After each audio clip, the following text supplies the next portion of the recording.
Welcome to LOA Today. Walt Thiessen and life coach Patty Framo here. Today is Monday, August the 13th, 2018, 4 p.m. Eastern Time, your second daily dose of happy for this beautiful rainy Monday. It's rainy here anyway in Connecticut. Hopefully it's sunny where you are. But, of course, actually, it just depends on how we look at any day. Any day is sunny if we want to look at it that way. It's all in the perception. So even though it's raining, I'd say it's a sunny day. That's all there is to it. It's so funny because, I mean, the weather here, I hate to say, not to make you jealous or anything, but is absolutely gorgeous in San Diego today. Oh, my gosh. Yeah, it's like perfect. But is there any day in San Diego that's not absolutely gorgeous? I mean, that's kind of like in the town charter, right? You know, every day is going to be gorgeous. It's true. It's true. It does tend to be really nice. But I got to say, we've been having some strange humidity. But the weather at the beach, oh, my gosh, I went to the beach with my kids this weekend with my daughter and her boyfriend. And it was like the water was amazing. Really? It was so warm. And normally here, it's actually colder than back east. Really? The water is, for some reason. I don't know. It has something to do with the streams of the oceans from whichever sea. But yeah, but it was absolutely gorgeous.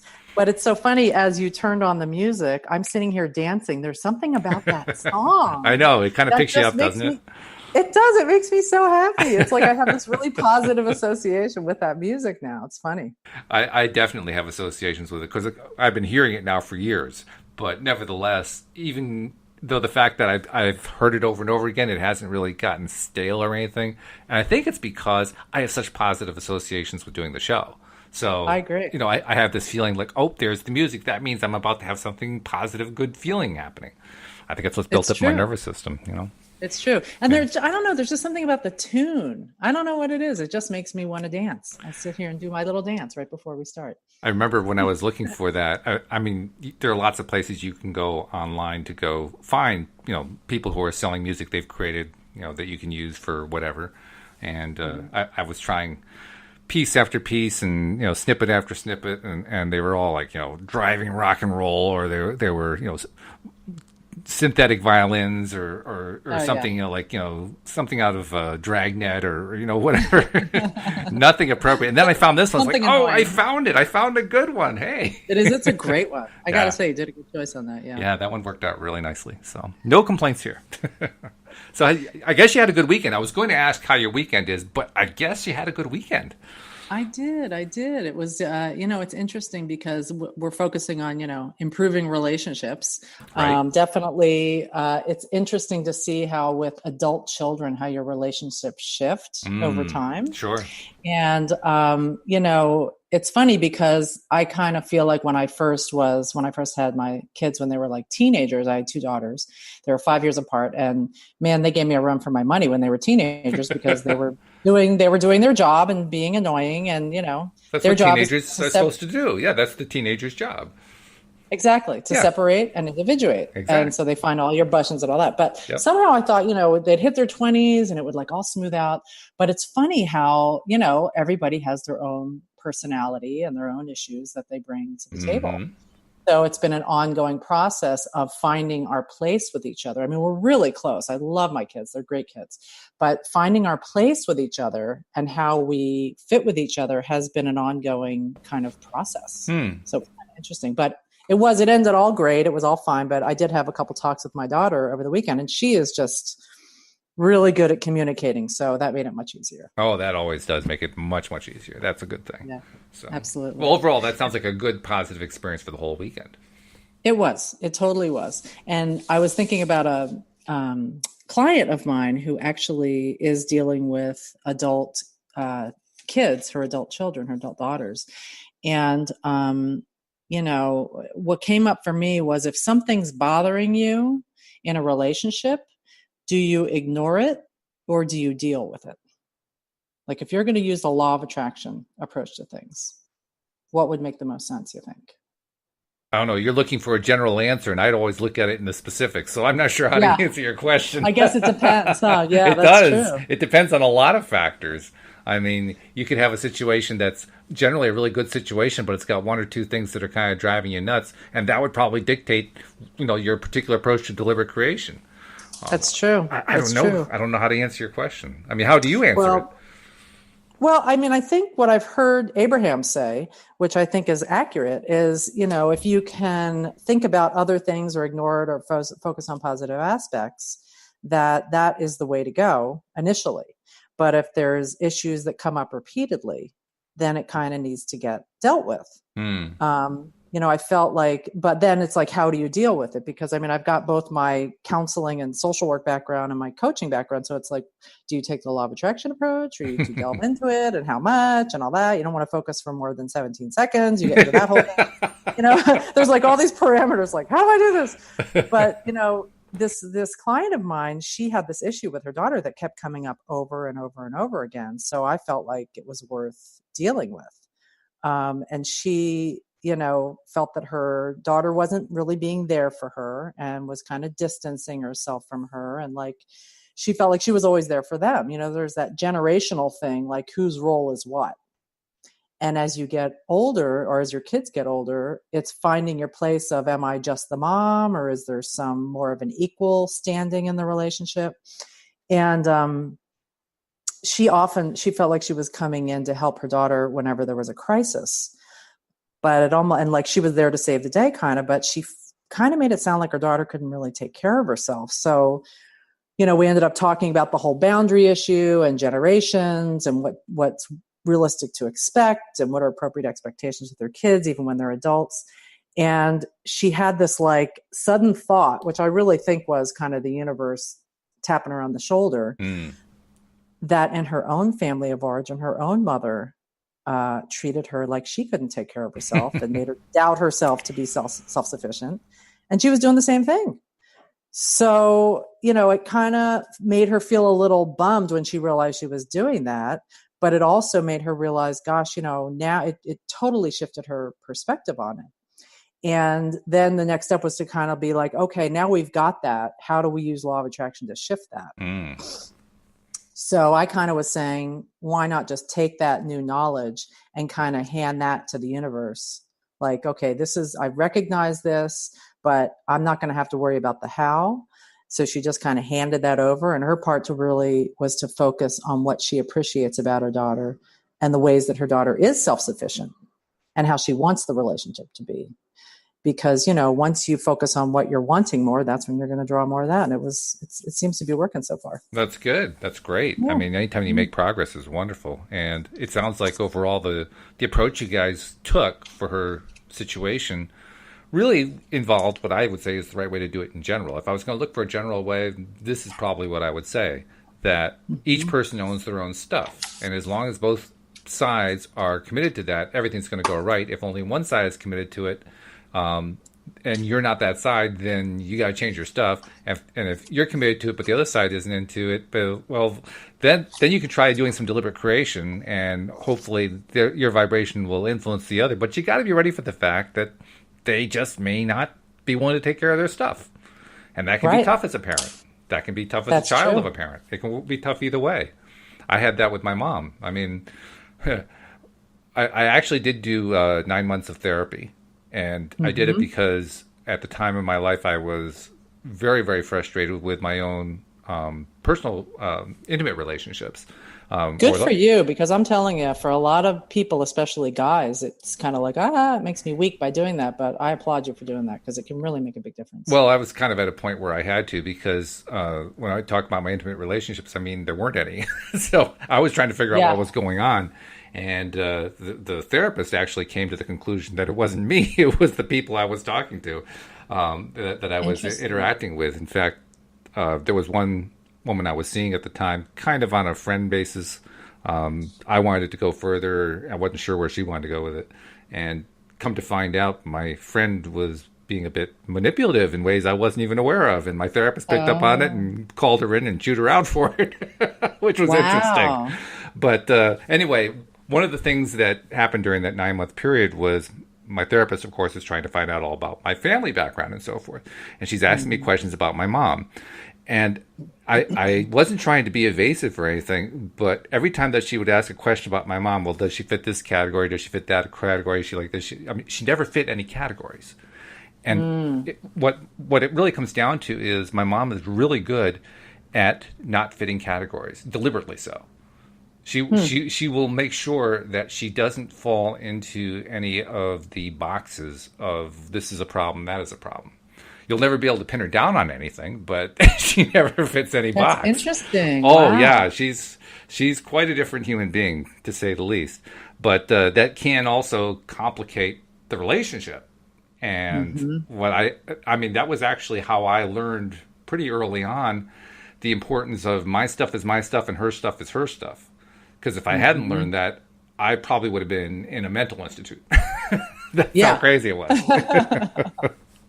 Yeah, it's true. That is a big thing to learn. It's a really huge thing to learn. Yeah, it's very, very big. But it's also very empowering because once you learn that, that actually made it easier for me when it came time to learn how to be a deliberate creator, how to apply the law of attraction.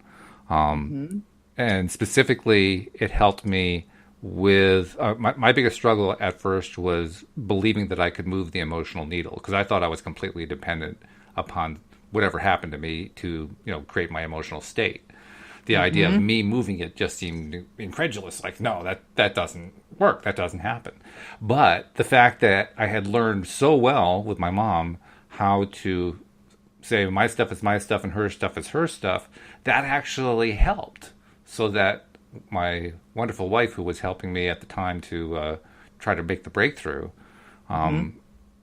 when she was helping me, we didn't have to really mess around with, well, which stuff is my stuff. I was already there. I was ready to embrace that part. I just didn't know how to take the steps. And so she just guided me down some steps. And within, I guess, from a broader perspective, it was a relatively short period of time. From my perspective, it was like years. But but from the broader perspective, it was actually fairly quick that I started to pick up, okay, this is how you move the needle. And I basically attribute a lot of that to the fact that I had learned that very important boundary of my stuff is my stuff pretty early on. And it's freeing to just have to focus on your stuff. I mean, we can't really affect anybody else's stuff anyway, right? It's all their stuff. Well, I do like what Abraham tells us about that, because I never thought you really could. But Abraham does make the argument that if you are in what they call the high vibrational place, that really, really good feeling place, your thoughts and intentions actually can positively impact another if they are in receptive mode. And I had never really considered that possibility. So when I heard about that, I said, well, that's pretty cool. I didn't know I could do that, Yeah, exactly. And it doesn't matter, the thing that also I find freeing is the how piece, the pace that the universe does the how. Yeah, it took me a while on that one. And it's still a challenge. Well, yeah. I mean, it's continually a growth process, But I think that just being able to raise our own vibration, that alone, just being able to have some effect on that and know that you really can is huge. Huge, yeah. I was thinking of it. Oh, go ahead. Go ahead, I'm sorry. No, you first. I was thinking that, I was listening to an Abe thing this morning and they were saying doing the work from the inside out rather than changing the action, like not letting the condition control your vibration, but change the vibration and the condition will change, which is exactly what you're talking about. Right. And then what that does, of course, is draws more conditions that are lined up with that you want. Exactly. Yeah. I was thinking about a client that I had, who was a massage therapist who was just starting her practice. And she just had like a couple clients. She was trying to attract new clients. And she would wait, to kind of try this little exercise until right after she gave a massage, because at that point when they gave her money, she was like, wow, they're paying me to do massages. I can't believe it. She was like so excited about it. That's nice. And she'd call her mom and her mom would say, because her mom was a real law of attraction person. And she'd say, okay, honey, so what types of clients do you want to attract? And because she was in that good place, they would kind of fantasize about the clients. Oh, nice. So I don't know if you're familiar. Are you familiar with Rancho Santa Fe in California at all? No, not really. Well, it's kind of like the wealthiest area of San Diego.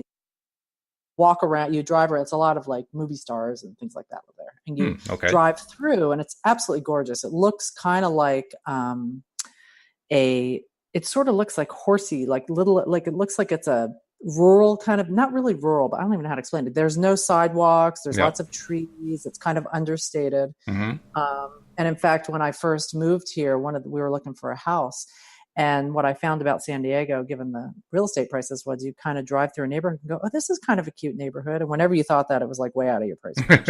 All right. So, but anyway, so she'd be driving through Rancho Santa Fe. She was also doing pet sitting to supplement her income at the time.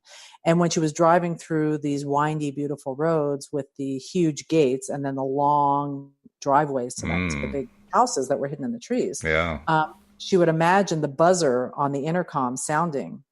And basically she'd be having a conversation with the person through the intercom, and they'd say, hi, so glad to see you. Come on in and we're ready for our massage. And she'd think about going up the driveway and getting in and giving the massage and then leaving with like $100 bills filling her pockets. Nice.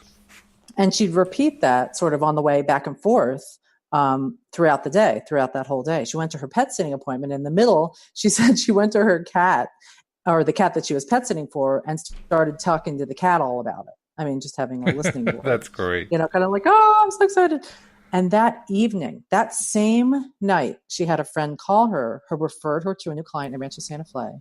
And they had a family visiting. They wanted 5 massages. Ooh. I know.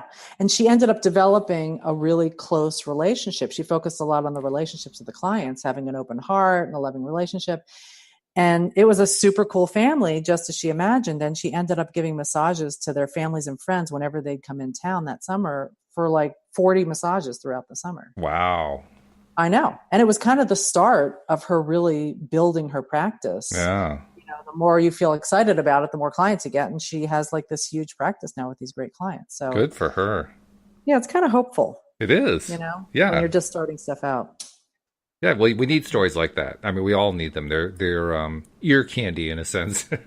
Exactly. They're the things that help us, realize that yes, this stuff really does work. That's what the book that we put out. That's what that does too. It helps us realize yes, this stuff really does work. It really is effective. And sometimes we need that kind of reminder. That's really great. That's good. Yeah, it's cool. This morning I was I don't remember exactly how I got into it, but I think in general, I have been not as happy with how high my vibrations have been. I mean, most of the time I'm fairly good, but there have been times where I've kind of slipped, and I wanted to shift that. I wanted to get out of the slump, so to speak, because it felt like I was in a slump a bit, and I was putting out. We all hit those. We all hit them, yeah. And I was putting out messages like, hey, I need a little help. How do I do this? I'm not quite sure what do I need to do different from my usual thing that I'm doing? And woke up this morning with the idea about what they call it, EFT, the tapping thing, which I've never really been into. I've never been into tapping at all. And in fact, this morning, I know, me too. I've heard stuff about it. It sounds great, and I've kind of tried it, but I haven't done it full on. So I'm kind of where you are with that. Well, I had negative associations on it. I discovered that this morning. I knew that I was kind of turned off about it, but I didn't know why. This morning I realized it's because when you tap, a tap in a sense, you could describe that as a very mild hit. You're hitting yourself. And I didn't like that. Now, do you have to hit yourself hard? Absolutely not. But the point is, that's the association I had. I said, well, no wonder I haven't put any effort into it. I didn't want to. Who wants to go about hitting themselves, right? That's the way I was associating it. And so I thought about it a little bit. And you know how it is when you're awakened. You just awoke in the morning. It's fairly early. You aren't quite ready to get up, but you're in a fairly conscious state, but you're also in half dream state. And you're fairly suggestible, and you're pretty much open to things and so forth. And ideas started to come. One of the ideas that came to my mind was, well, it's all based on what I think they call the meridians. Kind of like the acupuncture stuff. Exactly. Well, what would happen if I used touch instead of tapping? Touch, I can like that. I enjoy the idea of touch. And so I got up, came into the office, and looked up, I did a search on Google for one of those places that has a map showing you, okay, here's all the different points. I said, okay, let's try them. So I went through the points one at a time and just touched. And in some cases gave a little bit of massage and so forth. And it doesn't take very long. I guess you're supposed to do it 2 or 3 times. I did it one time through.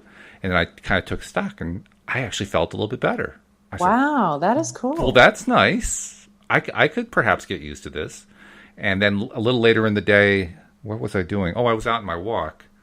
something. Normally my walks are really good. There was something that was distracting me in a negative way, and I just wanted to kind of give myself a little boost. So I tried again while I was walking, and gave me that nice little boost. It wasn't. We're not talking about a major shift here. It's not like I went from depression to joy.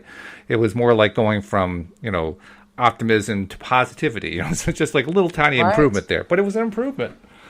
And yeah, so but that's huge. It is. And I think it's more realistic to have those expectations that it's just going to go up a little bit. Because if you're in that negative thought, negative momentum thing, yeah, we're not going to take that huge leap. But it's great to have that tool. I need to give that a try again, I think. Yeah, I mean, the nice thing is it's quick, right? So it's not like it's going to take a whole lot of time to weave it into the daily routine. You can do the whole thing in a minute, really. Mm-hmm. So I went to give it a try for a while. Yeah, it always helps to have little tools. Oh yeah, tools and tips to help. Yep, helps a lot. Now the real question, of course, is which of these tools do you use in relationships, because that's the topic for the day, right? How do you deal with relationships? How do you improve upon them? How do you apply the law of attraction with relationships? Exactly. Well, I was thinking about this. My same client, who was actually in that same one that I was talking about before, she was on a board for some sort of board of director type thing, and she had a woman that she had initially a good relationship with, but this woman began to get super negative and controlling on the board. And no matter how many solutions they tried to come up with, she was refusing to try anything. And the tip that she tried was to remember back to how, like, she would ignore that part of it, of those feelings, but focus instead on how she would remember back to how she felt before she changed and before the woman had become more negative. And remember how she used to joke with her, and she got more centered about it and stuff like that. And it helped her to kind of focus on that. But actually, the woman ended up quitting the board. So that, I guess, the university. Yeah. Well, actually, it makes me wonder. Is there a connection there? Because we know that the law of attraction drives everything. Mm-hmm. You were describing how she was looking at her prior relationship with a woman in a very positive way, probably hoping to have a positive influence on it, and perhaps even to shift her relationship in some unexpected ways. Well, she got an unexpected way. The woman left the board. Exactly. She didn't have to deal with it anymore. Yeah. So yeah. I'm thinking one may have led to the other. Mm-hmm.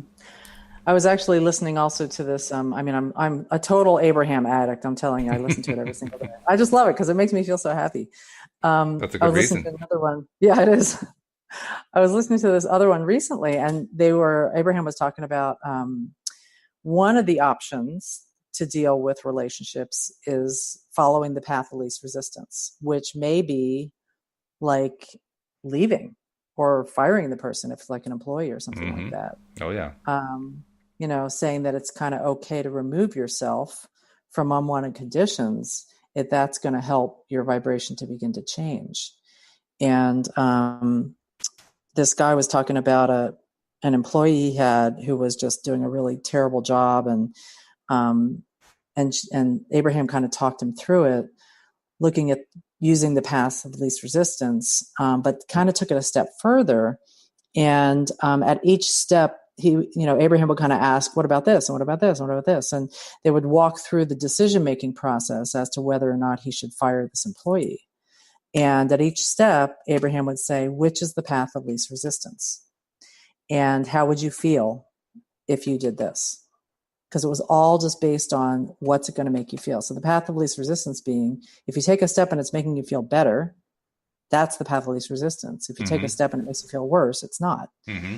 So he was talking about how if the person wasn't there to do the job, he'd kind of be relieved, but then would also worry about who was going to do the job. So then he'd think about hiring somebody, but then he felt guilty about firing the other person. And Abraham was saying, if you feel guilty while you're in that vibration, the new person you hire is going to just be like that last person. True. So the bottom line being, it's all about that alignment and getting aligned and then taking action. Yeah, that's one thing that other co-hosts and I have kind of lamented. Isn't it so annoying? It's always about getting an alignment first. I know, it is annoying. It's like, can't we just have that condition change and then I'll feel better? It's true. We're so used to being influenced by conditions. We're not used to this idea that we set the conditions with our mood rather, with our emotional state. It's true. And Abraham calls it sloppy thinking because, it's easier. I find that my tendency is to just kind of get lazy with my thinking if I'm not actually focusing on feeling better. And you can kind of go down the rabbit hole. Oh, yeah. But if we stop and kind of focus on any next better feeling thought that we can, or pivoting away, or one of the many processes in the back of the book, ask and it is given, it can really help. It's funny that you mentioned the story of a guy who had a bad employee who was trying to decide whether to fire, because we actually went through that. We had to let somebody go recently within the last month. And interesting thing that happened is that leading up to it, well, first she got fired twice. What? The first time she got fired, but she got fired without any documented good cause. So, I couldn't stand behind that one. I said, no, we can't do that. We have to do this the right way. Let's what we have here basically is an insufficient system because we don't even know exactly what happened. So, we got to put a better system in place. So we kept her on. There's all those laws, those pesky laws that you got to follow. Huh? Well, it wasn't even following the law, although that was certainly following the law. It was more like, this isn't the right way to treat somebody. Yeah. Because Which is nice has vibration. You thought of it that way. Well, because a lot of it has a vibration. It has a vibration, and if you don't treat somebody right, it ends up affecting your vibration. It totally does. That's the way I was looking at it. So I didn't see we really had a choice. And so we kept her, and we were trying to work with her and trying to help her improve and so forth. And she actually got worse. Oh, boy. She actually got worse. And she became defensive and defiant about it. And when the day finally came to let her go, basically it was all our fault. And we were terrible people and so forth. Aww. Yeah. Well, no, actually, I felt much better when she said that because I knew it wasn't true. I knew I treated her right. I had been her defender. And I was it gave you clarity. Oh, I had a lot of clarity, yeah.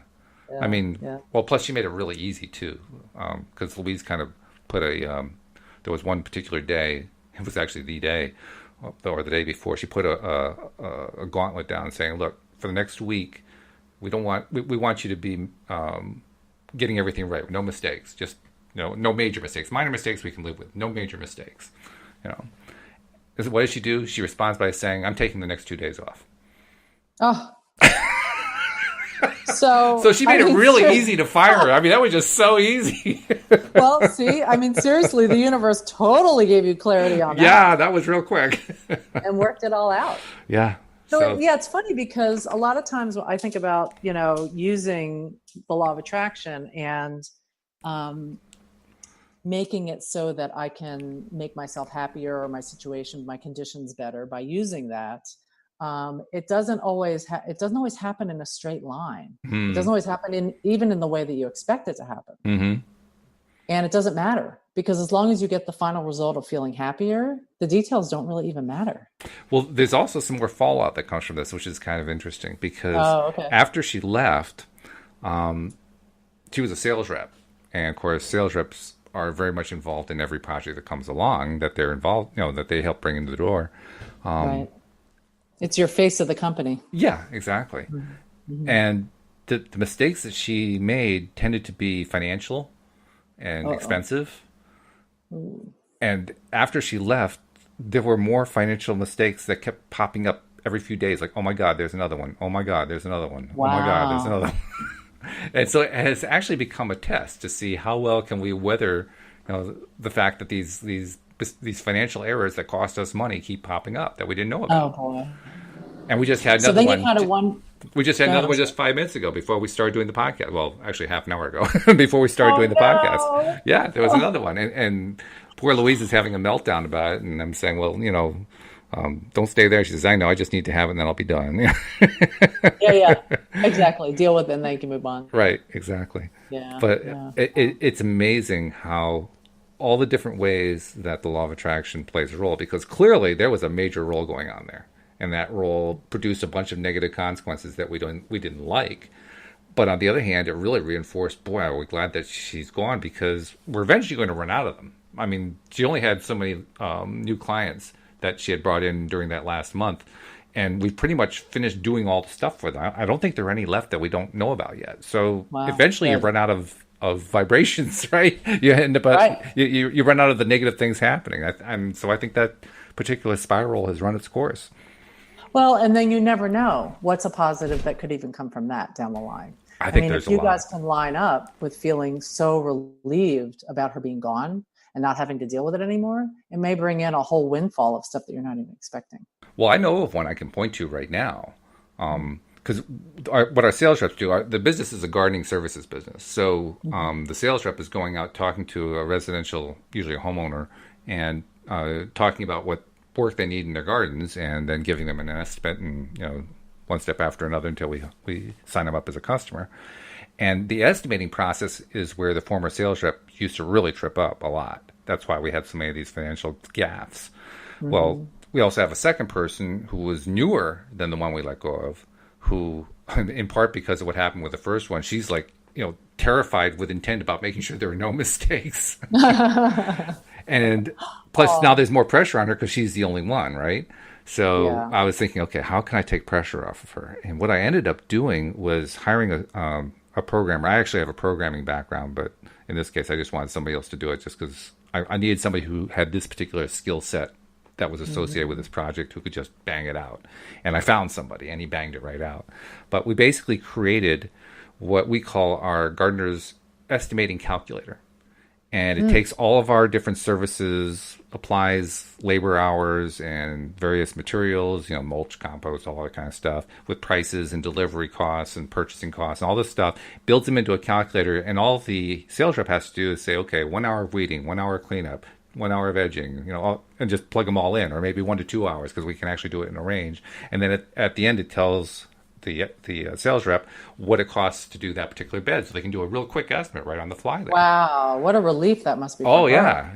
And so I had that built and gave it to the new sales rep, and you should see the relief on her face the first day I gave it to her. Like, oh, thank goodness, because they were having to do it manually up until that point. Wow. And of course, when you do it manually, that's when you get all the mistakes, and that was happening with the previous sales rep. So I was thinking, okay, here's a way to remove the mistakes and take some pressure off. And sure enough, everybody's mood is picked up.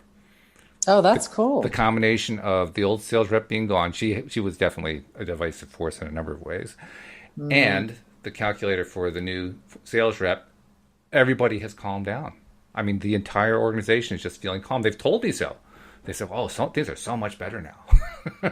That's great. It's amazing how one person can have such an influence. Well, more precisely, how one change in thought process, because that's really what it was. Right. One change in thought process.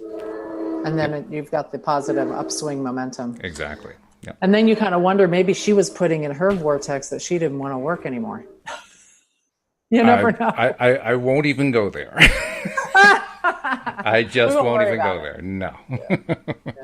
Yeah. I just left the way I left it in my mind, even though she was unhappy with the way the whole thing ended. The way I put it in my mind was, I wish her nothing but well.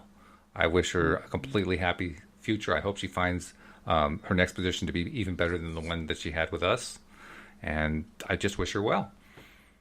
That's a great way to approach it. And it's interesting because when you, some relationships are better if the path of least resistance is to leave, let's say in a divorce or something like that. So then how do you change your vibration around if there's residual feelings to turn that into a positive where you are able to wish them well? Which is really important, because if you don't, you're going to just hire the next employee in the same kind of situation. You're just going to reiterate it. You bring yourself with you, right? Right. So I would have just been bringing the same old energy with me as happened with the first employee. Yep. Well, I don't need that. Well, and it's the same in a divorce. I'm just thinking I've dealt with a lot of people who've gone through divorce, and there's a lot of times, a lot of betrayal or a lot of residual feelings that are left, or anger or whatever from that past relationship. And, so how, actually this past month I had my, I do the meetup, the North County Law of Attraction meetup. And, we focused on how to attract your soulmate, easily by using law of attraction without struggle. And, we talked about how, if you are leaving a past relationship, and you've got all that negative feelings that are still wrapped up in that, that's what you're going to keep attracting. And how can we shift that so that that person can come into your life that's going to be matching a higher vibration? Obviously, it's by raising your own. Mm-hmm. But one way to deal with that past relationship and to clear out some of those negative feelings might be focusing on any positive aspects of that past relationship that you can. Mm-hmm, sure. And maybe writing a list of the things that you actually do appreciate about that person, or ways that they helped you to grow, or the fact that you got good kids out of it, or, whatever. It's interesting. You mentioned soulmate, and we actually, Tom and I actually talked about that in the morning podcast a little bit. Oh, wow. And I want to ask you something, because I expressed an opinion, and I'm curious to see what you think about the opinion. I expressed the opinion that I don't like the idea of a soulmate. And the reason I don't like the idea of a soulmate is that implicit in that idea is that there's really only one ideal person for you. Mm-hmm. And I see that as a perspective of lack. Well, and Abraham has said exactly that there are so many possible people that could work with you. Mm-hmm. And it doesn't have to be just that one person, because you're right. If you think, oh my gosh, there's that one person, how do I find that needle in the haystack? Mm-hmm. How am I ever going to find them? Because if there's just one, that's a huge, it sets up the odds against you finding that person or them finding you. It also sets up some unrealistic expectations, which I've seen in Facebook posts, people saying, oh, I found my soulmate and it didn't work out. Oh my God, my life is ending. What am I going to do? Right. Like there could never be anybody else. There could never be anybody else. Yeah. My life is over. Mm-hmm. Wow. And they talk about how it's a huge pressure. And they talk about how really, like even what that brings up for me, I'm thinking about how when a lot of times you hear about, they have courses on how do you find your soulmate and those types of things. And they talk about putting together a list of all the qualities that you want. Which my wife did, by the way. Did it work? Yeah, I matched it perfectly. Wow, that's cool. Yeah, she pulled it out one day shortly after we met, and I haven't seen it since then, but went down the list, and I was thinking, oh my God, that could have been me. And I bet you anything that when she did that list, since it worked, she was in a really high vibration and feeling really hopeful and not doubtful. She actually did it as part of her pursuit of her master's degree to become a psychotherapist. Oh. It was one of the classes. They asked her to do exactly that, and she did it, and she put it away. It was like years later that she met me. That's what made it so weird. It wasn't something where she did it, and then I immediately showed up. I showed up like 12 years later or something like that. She put out that order to the universe, and it got delivered. Now you got delivered. I got delivered. Yeah. Now there was also more to the story, because 6 months before we met, she had a cat named Shadow, who she'd had for 16, 17 years, something like that, and Shadow died. And shortly after that, within a month or two after that, one of her coworkers asked her if she was going to get another cat, and without even thinking, she said, "No, I'm going to get a husband." Interesting. And a few months later, she meets me through a friend who works at the family service unit that she worked at. Oh my God! So how do you feel about being a cat replacement? Well, Shadow was apparently a pretty special cat, so I'm not going to look at that askance. I'm going to say that's a good thing. It is a good thing. She probably really loved that cat. She did. He was an amazing cat. He was an alarm cat. There aren't many alarm cats in the world. What's an alarm cat? You set the cat to whatever time you want to wake up, and the cat wakes you up at that time. Oh, you're kidding. I'm not kidding. Wow. She would turn to the cat and say, "Shadow, I need to wake up tomorrow at 7:30," and he'd wake her up at 7:30 or 7:25. Wow. Oh, no, tomorrow I need to sleep in, or tomorrow I have to be up early, so, wake me up at 6, and he'd wake her up at 6. I should have tried that with my cat. That's crazy. An alarm cat. I've never heard of that before. I've never heard of that either. I actually lost my cat this year. She was 20 years old. Best cat ever. But it was time. You know how you sort of can sense that it's just sort of time. And I sort of picture her as going off to have that next fun adventure. Sure. In that next life, whatever that is. But, but the soulmate list, the thing that I was thinking about that also is that, rather than, it's if you can do a list like that, it makes you feel really good, then go for the list. Mm-hmm. Yes, that's the key right there. Yep. But if it makes you doubtful or don't makes you think, do oh it. my gosh, don't I'm go never there. going to find them or whatever. Yeah, don't do it. because it's not going to work. It's going to work to the opposite. Exactly. It'll produce the wrong result. Right. Right. Yeah, that feeling thing. I had a communication with a guy online who he posted on Facebook that he was a student of the law of attraction. I got the feeling he hadn't been doing it really long, but he was trying to restore his hearing. And I asked him why his hearing. How did he lose his hearing? He was a bass player in a metal band. I read this in your post. You did? Morning. Okay, yeah.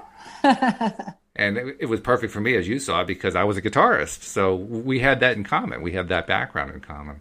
Mm-hmm. And I've also had some hearing loss. My right ear is fine. My left ear, the really high end stuff, I don't get anymore. I can still hear okay. It's just that if somebody is playing music, the very high end of that music, I don't really hear well.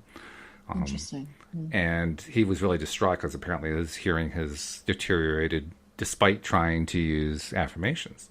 And my response to him was, "How did you feel during the affirmations?" And his response was, "Oh, well, I hadn't really thought of that. That's a good point." Yeah, exactly. And it was funny because when I saw in the beginning of the post, he was sounding really like distraught. Yeah, and sorry to give out this negative stuff, but I don't even know where else to begin. Mm-hmm. I'm just going to throw it out there and see what happens. And by the end of the post, he sounded like so appreciative and relieved, like, "Oh yeah, there's something I can do about this." Yeah. Well, it's like I told him, we musicians have to stick together. So it gave him a sense of, there's a brother out there who's been through the same kind of thing. Actually, I didn't even tell him the whole of it because my hearing is actually in pretty good shape. I am blind in one eye. I have macular degeneration. I like to say I have macular regeneration, but the doctors will say I have macular degeneration. So in my left eye, I don't have any straight ahead vision, which means I'm effectively blind in that eye. But the way I look at it is, there are two different kinds. One's called the dry kind, the other one's the wet kind. The dry kind is the better one. The wet kind is the worst. Of course, I have the wet kind. So is that the worst kind? That's the worst kind. Yes, that's the kind where you're going to go blind. Oh. And I don't believe it. Right. I was going to say maybe not. I just don't believe it. Now, there are some vitamins that you can use for the dry kind. They don't have anything for the wet kind, but they have vitamins that you can use for the dry kind. So I've been taking those vitamins for the last, 10 years, something like that. And I've been trying to apply my belief about the law of attraction and just getting myself into that good feeling place. And every time I'm there, or almost every time, especially if I'm out doing a walk or something, I am just appreciating the hell out of the fact that I can see in that right eye. That's exactly what's going to get you there too. Exactly. And it's working because my eyesight has not only stabilized, I think it's actually slightly improved a little bit. Wow. That is really cool. I can't prove that, but I'm pretty sure it has. Seems like it has. Yeah. And if you believe it has, then that's what's going to help you feel better and better. At the very least, I'm appreciating it more, and maybe that's what it is. Maybe I'm just experiencing the appreciation of it, so I just notice it more. I love the fact that I can still see color, I can still see shapes, I can still see everything. I don't have perfect vision. I mean, I know that there are signs of it in my right eye, according to what the last time that they looked in with the scope that they have and so forth. But nevertheless, and I'm aware of them. I can tell that my vision isn't always great. I notice it most when I'm looking at very, very small text. The small text has a tendency to not always be there really good. It's almost like it fades in, fades out. But as long as the text isn't really too small, I'm fine. Yeah. So most of the time I can see just fine. I can drive fine. I'm not allowed to drive a tractor trailer, but I don't really want to. So that works out okay. And it's funny. I remember when I first heard The Secret, I don't know if you remember Rhonda, who was the narrator. Rhonda Byrne. The one who put it all together. Yeah. She said that she actually shifted her vision. I think I did hear that. Yes, from needing reading glasses to not needing reading glasses. Right, yes. I would love to do that. Well, it reminds me of a study that was done by a professor, one of the first professors of positive psychology at Harvard University. And I can't remember what her last name was. Her first name was Ellen. And back in the late 1970s, she did a study that I've talked about a number of times here on the podcast that just blew my mind. It's actually a study that got a lot of pushback from others in her field. But what she did was she got together a group of men in their 60s and 70s. And she got them to agree to go through a battery of tests and then to volunteer to live in a controlled place for a week. And she would do testing before and after. And she had a she had a test group and the control group. And she put them through every single physical test you can think of to put them through to, that might in some way be related to age.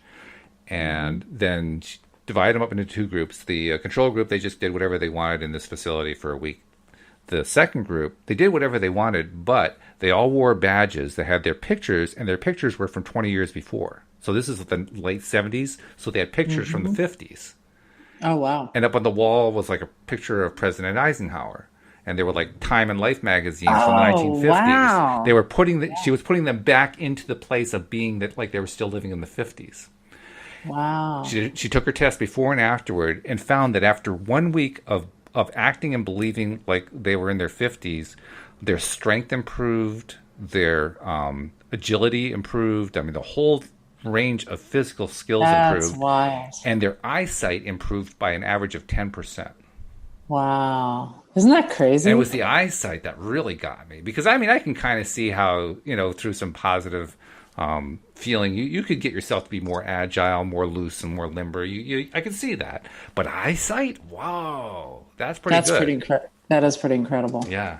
Yeah. There was also another thing I was remembering. I don't know, we're getting on this eyesight topic, but it's kind of interesting. I was thinking about this time when Abraham said that Esther was at the DMV to take her driving exam and forgot her glasses.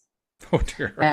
And couldn't read. I couldn't read it, and also couldn't pass the eye exam. Right. And he asked Abraham to see for her. Is that crazy? And it worked. That is funny. She passed the eye exam, and she could read the exam. I mean, isn't that wild? That is crazy. Wow. It's hard to believe. So I'm curious, in your relationship or your relationships, either friends or with Louise or whatever, do you find that you tend to actively work on focusing on the positive aspects of it, or how do you make your relationships work using I've learned more and more the importance of that, and in the last couple of years, particularly this year, with the gardener business, because that has been a big suck up of all of our time for Louise and I, and attention and lots of little crises and so forth. So I've had lots of opportunities, let's put it that way, to practice. Do I want to focus on the positive aspects, or do I just want to fall into the negative like everybody else? And I've been deliberately focusing on the positives, often with little assistance. The others weren't necessarily there. Yeah. I mean, especially when we had that other sales rep there, I mean, everybody was upset. Everybody was upset. And I was looking for positives all over the place. Oh, no, everything's going to be fine, all that kind of stuff. And, they're saying, oh, yeah, right. You're like holding up the team at that point. I was pretty much, that was pretty much it. But interestingly, after we let her go, everybody just snapped right into everything's great. Interesting. Yeah. So. Well, and because you set that tone. I think that was part of it. They also had to be receptive to it. That's the thing that I really pay attention to about the way Abraham explains it. That you can influence somebody else, but you can't control them. And what that means is, if you get yourself into that good feeling place, at any moment that they're in a receptive mode to that good feeling place, then you are helping them. You are basically sharing energy to them. You're reinforcing, you're supporting them in the best possible way, which is really the only good way to influence anyway. So that's the way I looked at it. And indeed, when the others who were involved in the company were not in that good feeling place, nothing really good was happening. But I just kept putting out the good stuff, so that when one shift happened, that in their minds, that was the difference maker, they just snapped. That was the way I looked at it. They snapped right into feel good mode. So they were, the receptiveness just kind of pulled them, it sucked them in because they were ready for it at that point. Exactly. You had that momentum going in that way, so they could do it. Interesting. So I can't say I'm an expert at it, but that's what my experiments have shown me so far. It sounds like you use it a lot, though, in your life. Well, I'm trying to use it more and more. And my goal is to use it all the time. And my goal is to live in that high vibration, high flying disc all the time. I never did understand that idea of a disc. Why a disc? I never got that one. I don't know. I think she talked to, or they talked about that they envisioned it, that, you know, they've tried to describe the vortex or all these different things, the grid, in so many different ways, trying to make it so that everybody could kind of, if one person didn't understand one way, they might understand another way, and seeing what resonated with people that made it easy to understand. Mm-hmm. And I think the disc was about the fact that things are always in motion. Oh, okay. And so it was like spinning, like a spinning disc. Okay. And the old term for vortex was that spinning disc. It was kind of like you had all that stuff in the disc, and here it was spinning, spinning, spinning. And you can only get stuff out of there if you're on the disc. I see. Okay. Well, kind of like when you're in the vortex. Louise and I went to our very first Abraham workshop this year. We went in May. Oh, did you? Yeah, came to Connecticut, and we went, and it was enjoyable. I mean, it was relatively. I felt like I really am an expert because it was all so simplistic compared to how much I've been studying. But it was kind of fun too. Isn't that interesting? But I did, you realize how much you really do know. Yeah. Oh, yeah. It's really good. And I also realized that now I understand where the vortex is. Where is it? It's always to Esther's right. Whenever she talks about the vortex, she points to the rec, and she spins her hand in a circle there. So she basically, it's a washing machine to the right of her. So if you really want to get in the vortex, run up on stage. That's right. Jump into that little area there, and you'll be there. Kind of like over the rainbow. Yeah, exactly. Interesting. Yeah, they actually had the Abraham thing here last week, or I think it was this past weekend on Saturday in San Diego. Yeah. I've been to a couple of them in the past. You know, one of them I got to go. The first one I went to, I got to free because remember I met them. Yeah, that was a great story. Get to go. That was really cool. But I've also gone on a couple of their trips. I went to the Caribbean cruise. And that was really cool. One thing I found that was kind of an interesting side thing is they were saying that a lot of people, and this happened to me, you get home, you're in this high-flying place, and then you kind of crash because you can't. It's very difficult to kind of maintain that all the time. And because you have such strong feelings, your vibration is so high that anything compared to that is going to feel like, you know, and the more sensitive we become to our feelings and to feeling good, the more aware we're going to become when we're not in that vortex. The more we're going to really feel it and be aware of it. I think that's true. I think that's part of the reason why I've really been so committed in my own life to getting into and staying in that really good feeling place as much as possible. Because I know how hard it is to get there. And I know how hard the work is I've done. I mean, I have done hard work. In theory, this is supposed to be easy. I mean, all you're doing is just directing your thoughts. But I found that directing my thoughts and keeping them directed the way I wanted to, especially early on, was really difficult. It's gotten easier over time, but it was kind of like a muscle I'd never really exercised before. Yeah, you're right. It takes a lot of attention and focus. Yeah, and you have to keep reminding yourself. That's right. Yep. Yeah, you have to just keep reminding yourself, okay, yep, well, no, let's go back to the positive. Nope, go back to the positive. Nope, go back to the positive. I know. You're a stuck record after a while. I know, and it is so funny how it's just like, so when you're not in the vortex, when you're in that low vibration and when you're feeling kind of yucky, it's like so hard to remember anything. I know. It's like, how does any of this stuff work? I don't remember anymore. Exactly. It's kind of like when she's got someone up on stage and they say, you can't get there from there. Yeah, that's right. And they're like, what do you mean? You can't get there from there. It's like, go take a nap or go meditate or wait till tomorrow or do anything you can to pivot away from or get into a better vibration. And all of a sudden, these things that you had kind of like gray colored glasses looking at the world about, suddenly you can see again.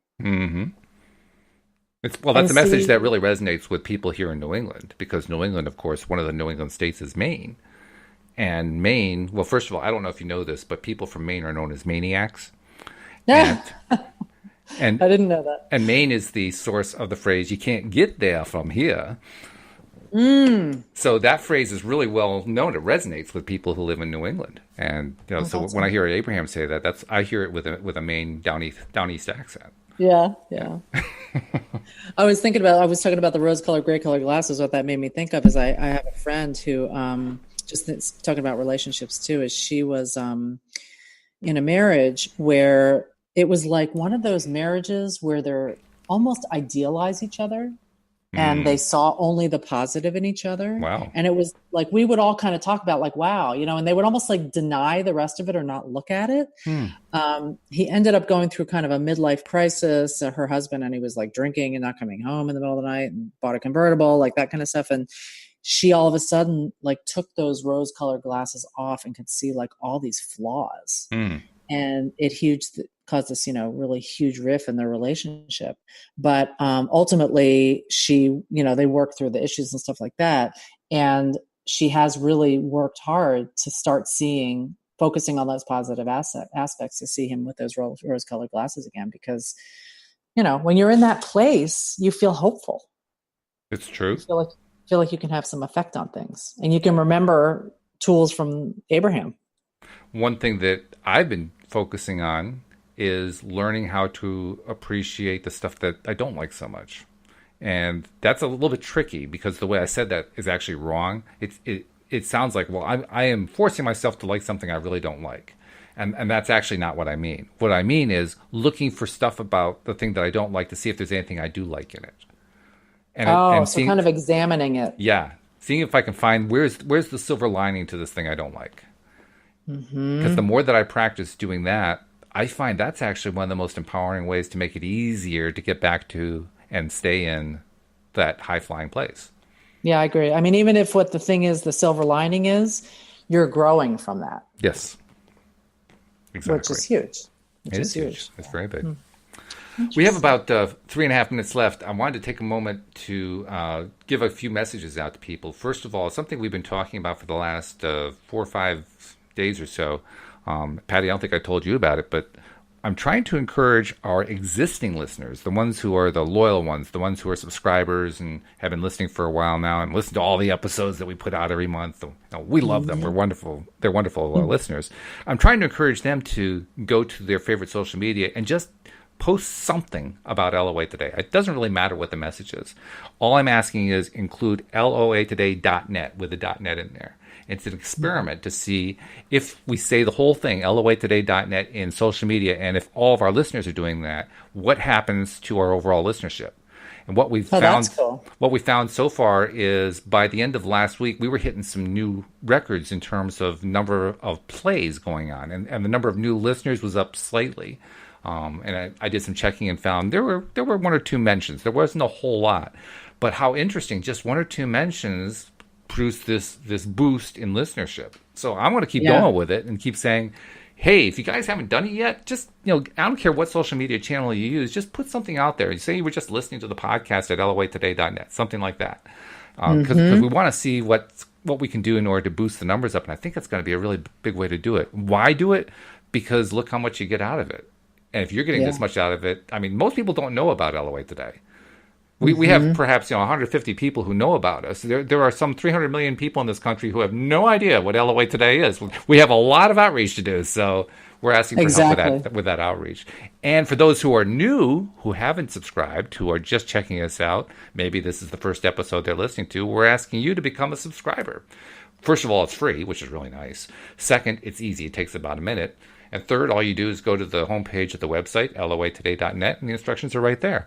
And for those people who aren't really into browsing web browsers, they don't ever do that kind of thing, well, you can also do it through your phone. If you have an iPhone, just go to the iTunes store and do a search on LOA Today. Or even just go to the podcast app. Or go to the podcast app and do a search there. That works. Search, and you just click right on it, and there it shows up. That's how I've done it, yeah. Now, if you have an Android phone, they don't usually come with podcast apps built in, but you can get one from the Play Store. So just go to the Play Store. There are lots of podcast apps there. Pick one, plug it in, and then do a search there, and you can find us there too. But whatever way you do it, just take a moment and subscribe because, I mean, our existing listeners will tell you. We have binge listeners. We have people who just listen to one episode after another. That's how many of them just live, especially on the weekend or something. That's how they spend their time, just putting us in the background, which is great. Yeah. I love it. I've been listening to them when I'm driving places. Have you really? Mm-hmm. Yeah. Mm-hmm. Yeah, it's good. Well, that's why we call it the Daily Dose of Happy. It picks you right up. Exactly. Patty, this has been great. Before we go, how does somebody reach out to you if they need a little personal assistance? Well, at this point, the best way to reach me is email with Patty at pattyframo.coaching.com. It's PATTYFRAMO. All right. There it is. Patty, it's been great. It's been a pleasure. I look forward to talking to you next Monday. Thanks. You too. Take care. All right. We'll see you all as well next time here on LOA Today. Goodbye, everybody.